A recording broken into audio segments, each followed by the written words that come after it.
Sir ये business entity concept क्या होता है? Business entity concept very important concept. देख, बिजनेस एंटिटी कंसेप्ट बोलता है कि business and the owner are the two different entity. अगर मैं आपको एक एग्जांपल दूं, सपोज करो ये मिस्टर राहुल है, इसने एक बिजनेस स्टार्ट किया, रिलायबल पेन लिमिटेड। उसने बिजनेस में 5 लाख रुपए लगाए और वो इस बिजनेस का 100% मालिक है। मतलब पूरी बिजनेस का मालिक कौन है? मिस्टर राहुल है। बट यहां पे अब आप बोलोगे कि राहुल जब 100% इसका मालिक है तो ये दोनों एक ही तो पर्सन हुए? नहीं, लॉ के एंगल से, कानून के अगर आप नजरियों से देखोगे तो यहां पे राहुल एक अलग एंटिटी है और रिलायबल पेन लिमिटेड एक अलग एंटिटी है। रिलायबल पेन लिमिटेड सिर्फ और सिर्फ अपनी एंट्री रिकॉर्ड करेगा और राहुल अपनी एंट्री रिकॉर्ड करेगा। मतलब सपोज करो उन्होंने एक बिजनेस स्टार्ट किया, उसमें एक बिल्डिंग है, उसमें 4 कमरे हैं, उसका घर है, राहुल का खुद का घर है और उसने बिजनेस स्टार्ट किया यहां पे 1 कमरे में स्टार्ट किया।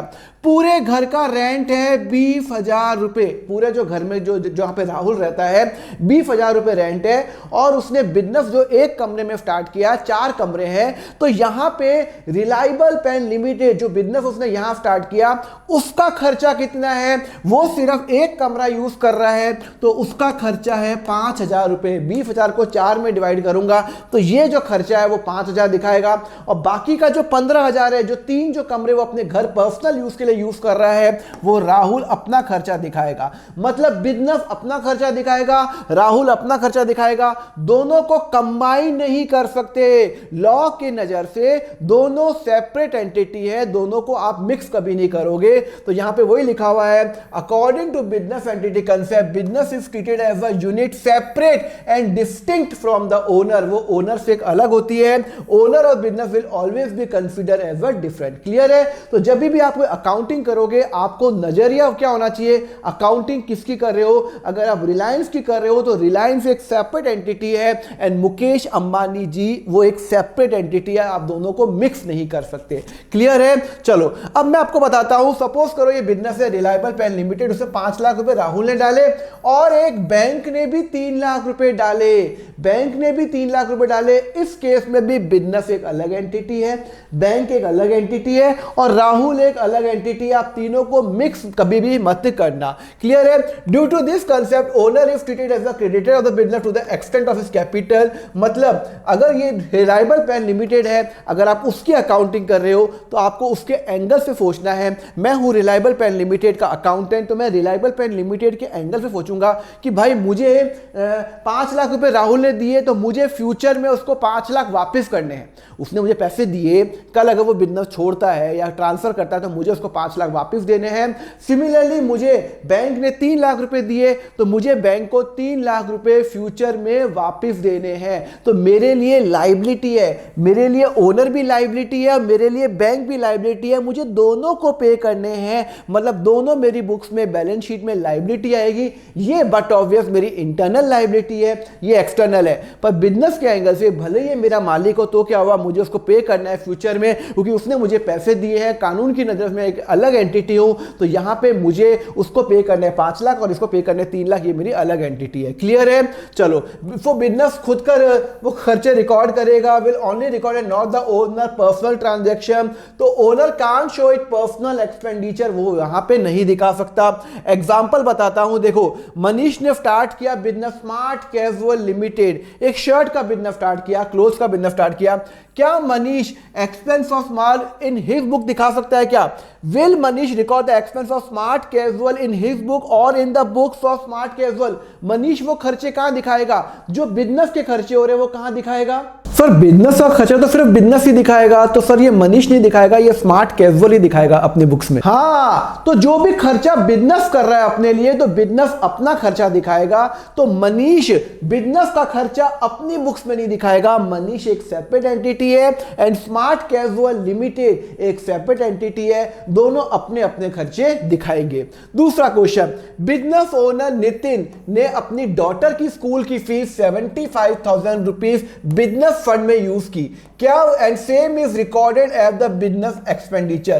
क्या ये करेक्ट है? क्या मतलब जो नितिन है उसने अपनी बेटी की जो फीस है स्कूल की 75,000 रुपीज अपने बिजनेस एक्सपेंडिचर में दिखा दिए। क्या उसने सही किया क्या? नहीं सर, ये बिजनेस अपने खर्चे में नहीं दिखाएगा। नितिन ने जो अपने बेटे की स्कूल की फीस की वो उसका पर्सनल खर्चा है, तो सर वो अपने बुक्स में दिखाएगा, ना कि बिजनेस की बुक्स में। Yes, absolutely right. तो नितिन जो है इसने जो अपनी डॉटर की फीस 75,000 रुपीज पे की है वो बिजनेस खर्चा नहीं दिखा सकता, वो उसका पर्सनल खर्चा है, तो उसने गलत किया कि उसको बिजनेस एक्सपेंडिचर दिखा दिया। ओके, चलो वेरी गुड। अब हम पहुंचेंगे क्वेश्चन नंबर 3 में। Business owner mister Anil has paid total rent of 40,000 rupees. वो वन फोर्थ एरिया में ऑफिस करता है और बाकी अपने पर्सनल अपने फैमिली के साथ रहता है।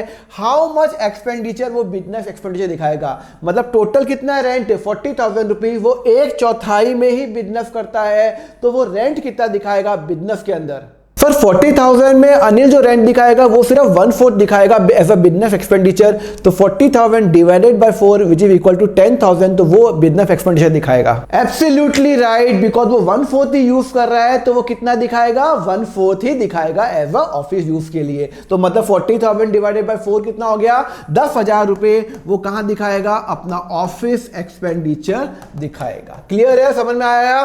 चलो ओके, यस सर समझ में आया।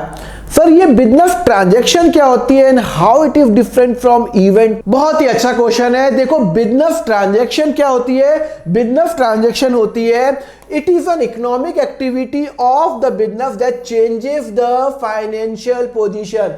कोई भी इकोनॉमिक एक्टिविटी जो फाइनेंशियल पोजीशन चेंज करती है वो बिजनेस ट्रांजैक्शन होती है। अगर सपोज करो मैंने किसी को सैलरी पे की, तो बट ऑब्वियस मेरा एक सैलरी खर्चा है और मेरा कैश कम हुआ होगा। सपोज करो सैलरी है 50,000 रुपए, तो मेरा कैश 50,000 से कम हुआ होगा, तो मेरी फाइनेंशियल पोजीशन ऊपर और नीचे हुई है, उसको मैं बोलता हूं business transaction. Whenever any business transaction take place it result into the changes in asset, liability और द कैपिटल। चलो अपन देखते हैं क्या क्या लिखा हुआ है।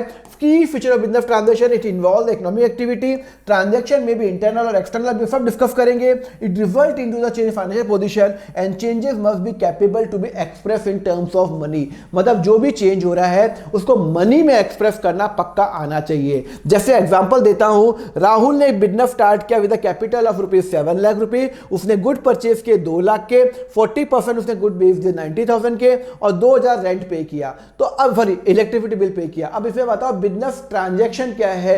देखो राहुल ने कैपिटल लाया 7 लाख रुपए का, वो बिजनेस ट्रांजैक्शन है। उसने गुड परचेज किया 2 लाख का, वो एक बिजनेस ट्रांजैक्शन है। कैपिटल आया बिजनेस में, तो बिजनेस के बाद कैपिटल आया तो फाइनेंशियल पोजीशन 7 लाख से बढ़ गई है।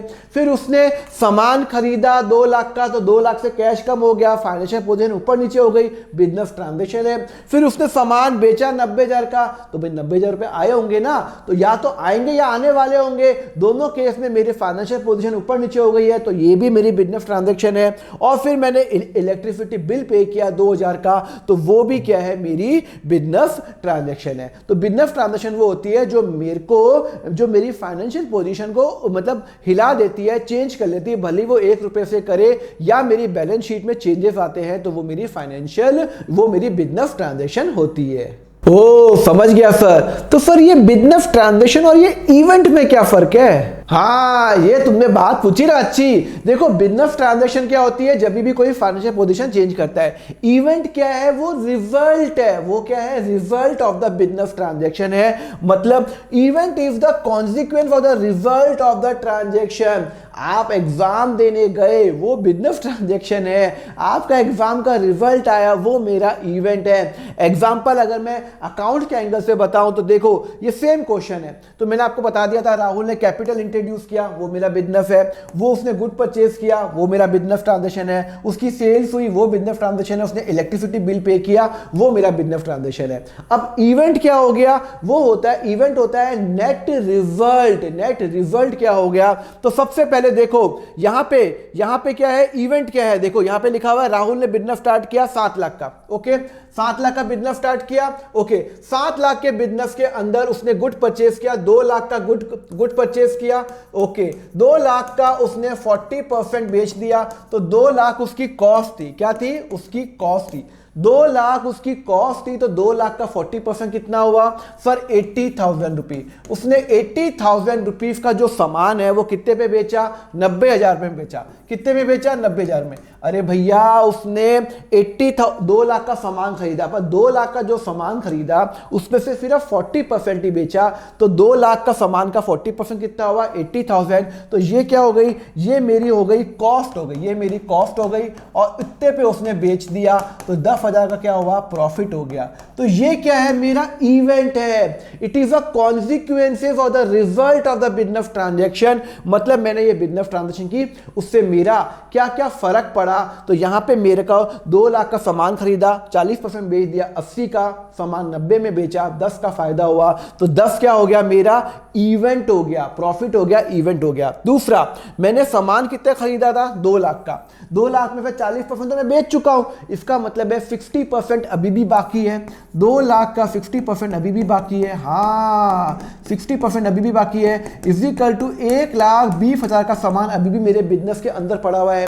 अरे भैया 2 लाख का बिजनेस है, 2 लाख इंटू 40%, तो 2 लाख का 40% कितना होता है सर? 80,000। वो मैं सामान बेच चुका हूं, तो 60% अभी भी बाकी है। 2 लाख माइनस 80,000, 1,20,000 का सामान अभी भी बाकी है। तो वो जो 1,20,000 का सामान जो बाकी है वो मेरा क्या है? इन्वेंट्री है, जो मेरा सामान नहीं बिका, जिसको मैं स्टॉक बोलता हूं, तो वो भी क्या है? इवेंट है। मतलब मैंने ये सामान खरीदा, बेचा, उससे मेरे को नेट इफेक्ट क्या पड़ा? नेट इफेक्ट पड़ा मेरे पास इन्वेंट्री बच गई 1,20,000 की। 2 लाख का सामान 40% तो बिक गया, तो 60% बच गया, कॉस्ट पे 120 है। कैश बैलेंस कितना है? देखो मेरे पास कैश बैलेंस कितना है, मेरे पास जब उसने मुझे बिजनेस में पैसा आया तो मेरे पास 7 लाख रुपए पैसा आया, मेरे पास पैसा आया, मैंने गुड परचेज किया तो 2 लाख मेरा कैश गया, फिर मैंने 90,000 का बेच दिया, 90,000 का बेच दिया, फिर मैंने इलेक्ट्रिसिटी बिल पे किया 2,000 रुपये, तो अल्टीमेटली मेरे पास कैश कितना बचा? 7 लाख, 5 लाख, 5 90, तो 588,000। तो 588,000 जो कैश बचा जो कैश बचा वो क्या है? वो मेरा इवेंट है। अल्टीमेटली नेट रिजल्ट क्या हो गया? ये मेरा इवेंट है। क्लियर है? 4। फिर मेरा कैपिटल कितना था? ओपनिंग 7 लाख। पूरे साल भर में मुझे फायदा कितना हुआ? सर मेरा फायदा हुआ 10,000 का। नहीं, मेरा फायदा 10,000 का नहीं हुआ, मैंने सामान बेचा 80,000 का सामान 90 में बेचा, तो 10,000 का यहां पे मेरा फायदा हुआ। 2,000 रुपये मैंने इलेक्ट्रिसिटी भी तो खर्च की, तो मेरा नेट फायदा कितना हुआ? नेट फायदा, ये मेरा बोलता हूं नेट प्रॉफिट कितना हुआ? नेट प्रॉफिट हुआ 8,000। भाई मैंने 2 लाख का सामान 60%, 1,20,000 सॉरी 40%, 80 का सामान 90 में बेचा, 10,000 का फायदा, 10,000 में फिर 2,000 रुपये इलेक्ट्रिसिटी बिल भी तो पे किया, तो 10,000 माइनस 2,000, 8,000 रुपये, तो 8,000 रुपये मेरा नेट प्रॉफिट हुआ। और अल्टीमेटली जो मेरा मालिक, ये जो प्रॉफिट होता है ये किसको मिलता है? मेरे मालिक को मिलता है। जो भी मैं फायदा करता हूँ वो मेरे मालिक को मिलेगा। तो 2 लाख तो मैं मालिक को 7 लाख तो फ्यूचर में दूंगा ही दूंगा, और मैं क्या दूंगा? I will give 7 lakh rupees, और प्लस मुझे इस साल 8,000 रुपये फायदा हुआ, वो मेरा मालिक का ही है, तो 7,08,000 रुपये मेरा मालिक को मुझे पे करना है। क्लियर है? समझ में आया? चलो अब आपको टेस्ट लूं क्या? मुझे बताओगे क्या आंसर? चलो, Parul started the business with a capital of 5 lakh, she purchase a good of rupees, they sell, Dev, she paid a rental expense. क्या कौन सा स्टेटमेंट ट्रू है? बताओ। Introduction of the capital is an event? नहीं भैया, कैपिटल इंट्रोड्यूस करना transaction है। Profit of ₹30,000 on the sale is event? Yes. Profit जो होता है, जो मेरे सामान बेचने से होता है, वो मेरा इवेंट है। उसने 1 लाख का सामान लिया, 40% उसने बेच दिया, तो 1 लाख का 40% होता है 40,000 का माल बेचा 70,000, तो 30,000 का फायदा हुआ, वो मेरा इवेंट है।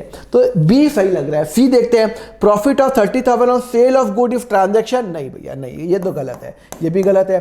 Payment of rental expenditure event? नहीं, payment of rental expenditure is a business transaction. Event is a result, business transaction is a transaction. Okay, तो मेरा बी सही है। दूसरा, which of the following is true? Event is a consequence or the result of transaction? True.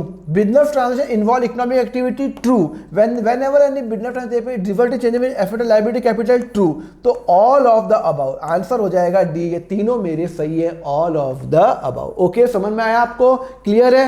Sir समझ में आ गया sir. Sir ये capital क्या होता है, जरा इसको बताओ ना। कैपिटल वो अमाउंट होता है जो मालिक बिजनेस में इन्वेस्ट करता है, उसको मैं बोलता हूं कैपिटल। तो अगर कोई कंपनी में उसका मालिक जो पैसा लगाएगा तो उसको वो कंपनी क्या दिखाएगी, एज अ कैपिटल दिखाएगी। अगर मैं रिलायंस का एग्जांपल लूं तो मुकेश अंबानी जी जो भी पैसा अपनी रिलायंस कंपनी में लगाएंगे तो वो क्या कहलाएगा, कैपिटल कहलाएगा। तो कैपिटल कैसे डिफाइन होगा, मैं आपको एग्जांपल देता हूं। सपोज करो मिस्टर राहुल है, वो एक ओनर है, उसने 4 लाख रुपए बिजनेस के अंदर लगाए। सपोज करो बिजनेस का नाम रखा रिलायबल पेन लिमिटेड। ओके, अब रिलायबल पेन लिमिटेड के पास 4 लाख रुपए आ गए। अब वो एज क्या दिखाएगा, बुक्स में क्या दिखाएगा, वो दिखाएगा बुक्स में एज अ कैपिटल, बिकॉज वो उसके मालिक ने डाले हैं। उसका मालिक कौन है, राहुल, उसने मुझे पैसे दिए हैं।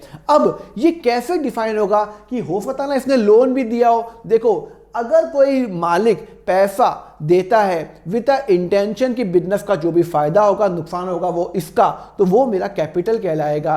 तो यहां पे कल रिलायबल पेन लिमिटेड को सपोज करो 20 लाख का प्रॉफिट हो गया, तो पूरे का पूरा 20 लाख किसको मिलेगा, वो उसके मालिक को मिलेगा, मिस्टर राहुल को मिलेगा। मतलब जितना भी फायदा होगा ना बिजनेस को वो किसको मिलेगा, उसके मालिक को मिलेगा। और बिजनेस रिलायबल पेन लिमिटेड अपनी बुक्स ऑफ अकाउंट जब वो अपनी बैलेंस शीट बनाएगी तो वो कहां दिखाएगी, जब वो अपनी बैलेंस शीट बनाएगी तो वो दिखाएगी, यहां पे दिखाएगी कैपिटल दिखाएगी। किसने दिया, सर नाम क्या है, राहुल। तो राहुल ने मुझे इतने पैसे दिए, कितने रुपए दिए, 4 लाख रुपए दिए, और यहां पे वो कैश उसके पास 4 लाख रुपए आ गए। तो रिलायबल पेन लिमिटेड अगर बैलेंस शीट बनाएगा तो एज ऑन 31/3/2024 को उसके पास 4 लाख रुपए कैश आया। कौन लाया, मालिक लाया। तो मालिक जो भी पैसा लाता है उसका मैं नाम दे देता हूं कैपिटल दे देता हूं। क्या नाम दे देता हूं, कैपिटल। तो कैपिटल राहुल कितना लाया, 4 लाख रुपए लाया। ओके, समझ में आया। दूसरा केस, अगर सपोज करो कि बिजनेस के पास 4 लाख रुपए आ गए, बिजनेस को और पैसों की रिक्वायरमेंट थी और उसने 3 लाख रुपए बैंक से लोन ले लिया। 3 लाख रुपए बैंक से लोन ले लिया तो 7 लाख रुपए आ गए बिजनेस के पास, 4 लाख मालिक लाया और 3 लाख रुपए लाया बैंक से लिया। अब आप बताओ कि यार ये कैपिटल है क्या, क्या 3 लाख रुपए कैपिटल है? नहीं, ये कैपिटल नहीं है। क्यों नहीं है, सिंपल सा लॉजिक है। देखो कल बिजनेस को अगर सपोज करो बिजनेस के पास 7 लाख रुपए आ गए, कल बिजनेस को फायदा हुआ 50 लाख का, तो वो 50 लाख किसके, बैंक को मिलेगा क्या? नहीं, बैंक को तो सिर्फ इंटरेस्ट मिलेगा। बैंक को सिर्फ इंटरेस्ट चाहिए और कुछ नहीं चाहिए, ये पैसा वापस चाहिए फ्यूचर में और इंटरेस्ट चाहिए। पर कल फिर बिजनेस को फायदा 50 लाख का पूरा फायदा मिस्टर राहुल का होगा। तो यहां पे वो बिजनेस जब अपनी बैलेंस शीट बनाएगा, बिजनेस जब बैलेंस शीट बनाएगा तो वो यहां पे दिखाएगा एज अ कैपिटल दिखाएगा कि भैया कैपिटल कितना है, 7 लाख रुपए। तो 7 लाख रुपए आया तो 4 लाख रुपए तो राहुल ने दिए, कितने दिए, 4 लाख रुपए दिखाएगा, एज अ कैपिटल दिखाएगा बिकॉज वो मालिक ने दिए। और बाकी के जो 3 लाख है वो करंट लायबिलिटी या नॉन करंट लायबिलिटी में दिखाएगा। वो कोई भी हो सकती है, अपन बाद में पढ़ेंगे। वो मेरी लायबिलिटी है, तो दोनों लायबिलिटी। मैं हूं बिजनेस, मेरे पास 7 लाख रुपए आए तो मुझे 4 लाख राहुल को देने हैं, 3 लाख बैंक को देने हैं। बट मेरे बिजनेस को जो भी फायदा या नुकसान, अगर मेरे बिजनेस को कल नुकसान होता है 10 लाख का, पूरा नुकसान राहुल भरेगा। बट अगर मेरे बिजनेस को फायदा होता है तो भी राहुल को मिलेगा। इसको तो भाई साहब सिर्फ इंटरेस्ट मिलेगा 3 लाख पे, सपोज करो 5% 15,000 रुपए इंटरेस्ट मिलेगा। तो यहां पे मेरी दोनों लायबिलिटी है, इसको मैं बोलता हूं इंटरनल लायबिलिटी, जिसको मैं कैपिटल भी बोलता हूं, और एक होती है एक्सटर्नल लायबिलिटी जो मुझे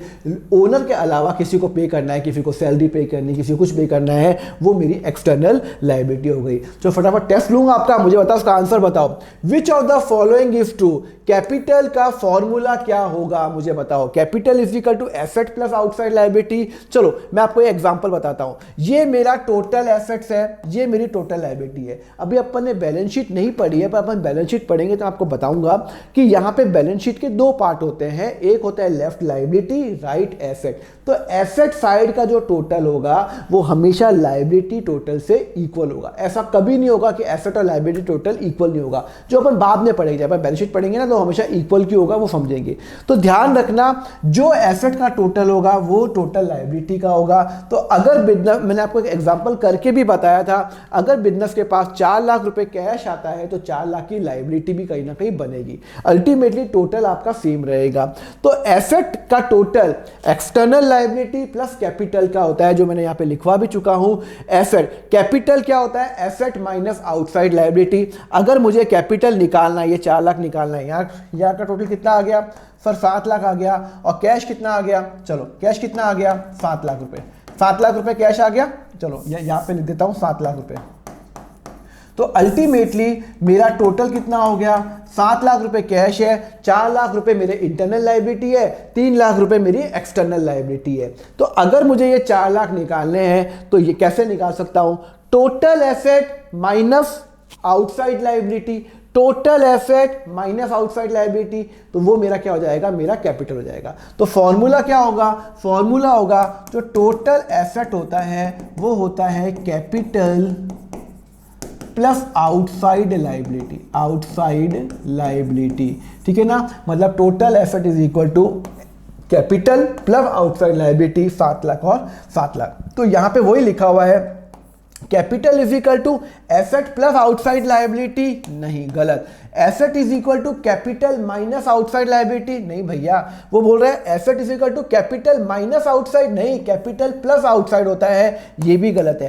capital is equal to asset minus outside liability, yes मैंने यही तो बताया था, जो कैपिटल होता है वो asset minus outside liability, 7 lakh minus 3 lakh is equal to 4 lakh. तो ये मेरा सही आंसर आ रहा है, ये सही है। Outside liability is equal to asset plus capital, नहीं, आउटसाइड लायबिलिटी क्या एसेट प्लस कैपिटल होगा? नहीं, outside liability is equal to total asset minus internal minus capital is equal to outside liability, ठीक है ना। तो फॉर्मूला ये है, इसको आप कोई भी डिफाइन करो तो आंसर हो गया सी। दूसरा, which of the following is true, ये मुझे आप बताओगे, मैं नहीं बताऊंगा। बताओ, capital can be introduce only in cash, no, जरूरी नहीं है, वो कैश में भी आ सकता है, बैंक में भी आ सकता है, लैपटॉप भी आ सकता है, गलत। Capital is equal to asset plus liability, नहीं, एसेट माइनस आउटसाइड लायबिलिटी, गलत। Capital can be introduce in any form, cash, goods, yes it can be introduce in any form. Amount given by bank to the business is loan is capital, नहीं, जो bank मुझे पैसा देता है loan का वो capital कते ही नहीं है, क्लियर है। तो आंसर हो गया मेरा सी,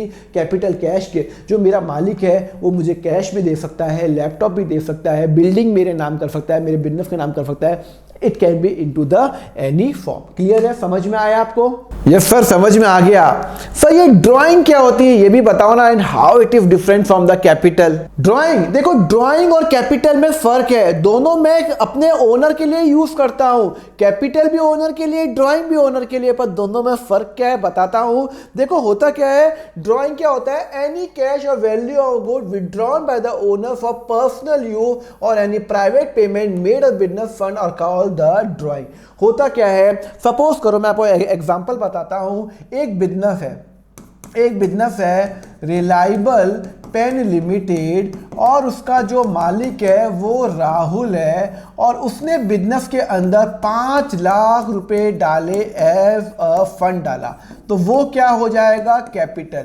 तो रिलायबल पेन लिमिटेड के पास जब 5 लाख रुपए आए वो उसके मालिक ने डाला, राहुल ने डाला, तो मैं एज अ कंपनी उसको एज अ कैपिटल दिखाऊंगा। अब क्या हो गया, राहुल को अर्जेंट कुछ प्राइवेट यूज के लिए अपने घर के खर्चे, घर की जो भी ग्रोसरीज होती है या कोई घर के खर्चे होते हैं या घर के जो बच्चों की फीस होती है उसको पे करना है, अर्जेंटली पे करना है, सपोज करो 1 लाख रुपए पे करना है। तो उसने क्या किया, 1 लाख रुपए अपने बिजनेस से ले लिए, अपने बिजनेस से लेके अपने जो बच्चों की स्कूल की फीस जमा करा दी। अब एक बात बताओ, मैं आपको बता चुका हूं कि बिजनेस एंटिटी कंसेप्ट में बिजनेस एक सेपरेट एंटिटी है और ओनर एक सेपरेट एंटिटी है, आप दोनों को मिक्स नहीं कर सकते। मतलब बिजनेस और ओनर एक अलग अलग एंटिटी है। तो यहां पे बिजनेस के पास कितने रुपए आए थे, 5 लाख रुपए आए थे, तो मैं हूं बिजनेस, 5 लाख रुपए आए, तो अब वो 5 लाख रुपए मेरे हैं, मुझे 5 लाख रुपए मेरे मालिक को देने हैं, राहुल को। अब वो 1 लाख रुपए मालिक लेके गया है कुछ दिन के लिए, कुछ टाइम के लिए, महीने 2 महीने 10 दिन के लिए लेके गया है, तो अब वो प्राइवेट यूज के लिए लेके गया। अगर वो 5 लाख रुपए अगर मालिक लेके जाता और बिजनेस के लिए फर्नीचर लाता, बिजनेस के लिए एसी लाता, बिजनेस के लिए लैपटॉप लाता तो कोई प्रॉब्लम नहीं है। पर उसने वो 5 लाख रुपए में से 1 लाख रुपए खर्चा किया है अपने बच्चों की फीस देने के लिए, तो भैया मेरे लिए, मैं हूं बिजनर, मेरे लिए क्या है वो एक ड्राइंग है। मैं हूं बिजनर तो मैं क्या उसको दिखाऊंगा कि भैया मेरा मालिक पैसे लेके गया, तो मैं उसको बुक्स में एज अ ड्राइंग दिखाऊंगा। तो जब भी कोई मालिक अपने बिजनेस से पैसे लेके जाता है फॉर पर्सनल और द प्राइवेट यूज, तो बिजनेस उसको क्या दिखाएगा, एज अ ड्राइंग दिखाएगा। तो अब जब मैं बैलेंस शीट बनाऊंगा, तो सपोज करो कि वो ये मेरा एसेट है, ये मेरी लायबिलिटी है, तो भैया जो राहुल ने जो मुझे पैसे दिए वो मेरा मालिक है, उसने 5 लाख रुपए दिए। 5 लाख रुपए दिए, मेरे पास कैश कितना आया, 5 लाख रुपए। अब वो क्या किया, वो 1 लाख रुपए राहुल लेके चला गया, उसको बच्चों की फीस पे करनी थी, उसने कहा मैं 15-20 दिन में पे कर दूंगा। मैंने कहा कोई प्रॉब्लम नहीं है। तो मेरे यहां से 1 लाख माइनस हो गए, मैं हूं बिजनेस, तो मेरे यहां से तो 1 लाख रुपए माइनस हो गए।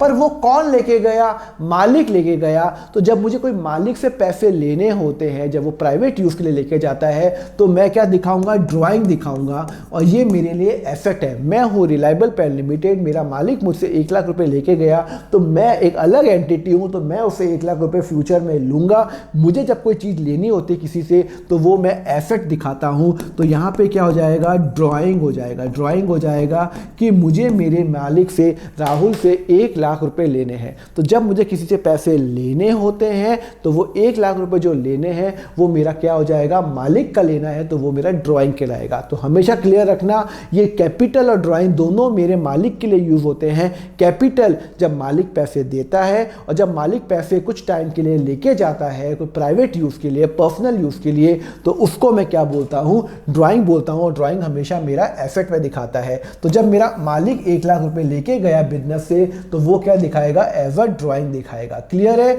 तो ड्राइंग की डेफिनेशन भी मैं आपको बता चुका हूं। अगर कोई बिजनेस हो पर्सनल यूज के लिए लेके जाता है, तो payment of house rent of owner from business fund is a drawing.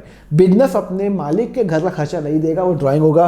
Payment of owner daughter की स्कूल की फीस बिजनेस फंड में, वो भी क्या है, मेरी ड्राइंग होती है। एक क्वेश्चन करें, चलो क्वेश्चन करते हैं। बिजनेस ओनर नितिन ने अपने डॉटर की स्कूल की 75,000 रुपीज कैश में पे कर दी बिजनेस फंड में।